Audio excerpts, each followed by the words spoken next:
জমিনের মধ্যে বুক ফুলিয়ে হেঁটো না। ইন্নাকা লান তাখরিকাল আরদা, তুমি এই জমিনকে ধসাতে পারবে না।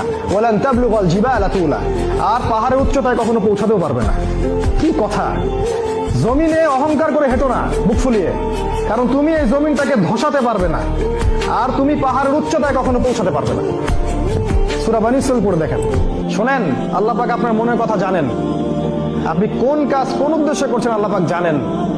এবং কোনো সন্দেহ নাই, যে ব্যক্তি তার দিনের বিরোধিতা করবে, আল্লাহর দিনের বিরোধিতা করবে, দিনকে ডমিনেট করার চেষ্টা করবে, দিনকে ধ্বংস করার চেষ্টা করবে এবং দিনের বিরুদ্ধাচারণ করে অন্য সংস্কৃতি অন্য আদর্শকে প্রতিষ্ঠা করার চেষ্টা করবে, কোনো সন্দেহ নেই আল্লাহ পাক এদের শিকড়টা উপড়ে ফেলে দিবেন ইনশাআল্লাহ। এটা আল্লাহর দায়িত্ব। এটা আমরা কোনো ব্যক্তি যদি নাও করে, এটা আল্লাহ নিজেই করবেন ইনশাআল্লাহ। সূরা তওবা পড়ে দেখেন, আল্লাহ বলেছেন তারা কি দুইটা শাস্তির একটার জন্য অপেক্ষা করছে? হয় আমি মুমিনদের হাত দিয়ে ওদেরকে শাস্তি দেওয়াবো, না হলে আমি নিজেই ওদেরকে শাস্তি দিব। সাহাবীরা বলতেন, এই যুগে কি মানুষের বিবেক চলে যাবে? নবীজি বলতেন, এই যুগের মানুষগুলো হবে আবর্জনার মতো, কীট পতঙ্গ আবর্জনার মতো। ইলম উঠে যাবে, জ্ঞান উঠে যাবে, জাহিলিয়াত বর্ষিত হবে, আলেমদের মৃত্যু হয়ে যাবে, মানুষ জাহেলদেরকে আলেম রূপে গ্রহণ করবে। বহু কথা নবীজি বলেছেন। মানুষের বিবেক বুদ্ধি আমানত উঠে যাবে, সলাত উঠে যাবে, ঈমান উঠে যাবে, একসময় কোরআন উঠে যাবে।